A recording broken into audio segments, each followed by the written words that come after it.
नमस्कार दोस्तों, मैं हूं अमित बंसल, आपका चार्टर्ड अकाउंटेंट। और आज मैं बात करूंगा रिबेट सेक्शन 87 ए के लिए। इनकम टैक्स रिटर्न जब हम भरते हैं तो ओल्ड रिजीम के अंदर जो रिबेट हमें मिलती है सेक्शन 87 ए के अंदर, वो है 12,500 रुपए की।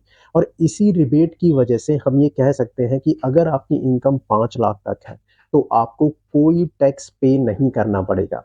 लेकिन अगर आप न्यू रिजीम के अंदर है तो इस रिबेट को 12,500 से बढ़ा करके 25,000 तक कर दिया है। यानी कि आपकी इनकम अगर न्यू रिजीम के अंदर 7 लाख रुपीज है तो आपको कोई टैक्स नहीं पे करना पड़ेगा। अब ये जो रिबेट हमें मिल रही है, ये कुछ स्पेशल इनकम जो होती है जिसपे स्पेशल रेट ऑफ टैक्स लगता है, जैसे short term capital gain, long term capital gain on shares, crypto currencies और जो इक्विटीज होती हैं, म्यूचुअल फंड्स होते हैं, इनके ऊपर आ रहे गेन के ऊपर हमें रिबेट नहीं मिलती है। तो हमें ये बहुत ज़रूरी है कि ये ध्यान रखें कि सेक्शन 87 ए की रिबेट हमें किस पर मिल रही है और उसी के हिसाब से हम अपने रेजीम को डिसाइड करें। क्योंकि अगर हम गलत रेजीम को ले लेंगे तो उसका इम्पैक्ट हमें अगले साल भी देखने को मिल सकता है।